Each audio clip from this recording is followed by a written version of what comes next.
রাসূল সাল্লাল্লাহু আলাইহি ওয়াসাল্লাম বলেন যে হে আমার উম্মতেরা শোনো, খায়রু ইয়াউমিন তালাআত আলাইহি শামস ইয়াউমুল জুমআ, দিনের মধ্যে শ্রেষ্ঠ দিনের নাম হলো জুমার দিন। সুবহানাল্লাহ বলেন।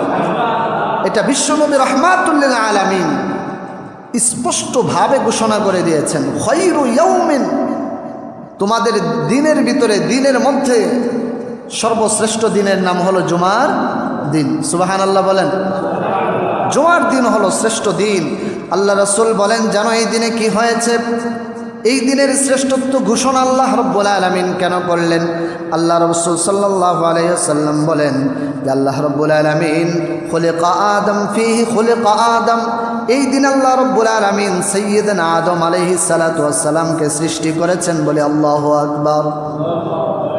ফিহি উদখিলাল জান্নাহ, শুধু সৃষ্টি করেন নাই এই দিনে, বরং আবার এই জুমার দিনে আল্লাহ রাব্বুল আলামিন বাবা আদমকে জান্নাতে প্রবেশ করিয়েছেন। সুবহানাল্লাহ। শুধু সৃষ্টি করেন নাই জুমার দিনে সৃষ্টি করেছেন, জান্নাতে প্রবেশ করিয়েছেন।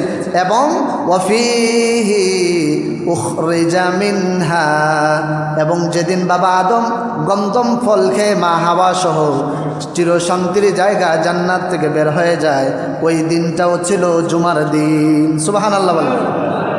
সৃষ্টি করেছেন শুক্রবারে, প্রবেশ করালেন শুক্রবারে, আবার উখরিজা মিনহা, এবং জান্নাত থেকে বের করে দিলেন, সেই দিনটাও ছিল শুক্রবার, ইয়াউমুল জুমআ ছিল।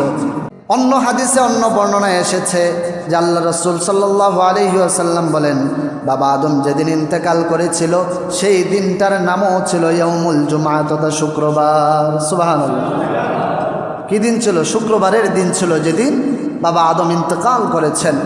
আরও একটা ব্যাপার ঘটবে সেই দিন।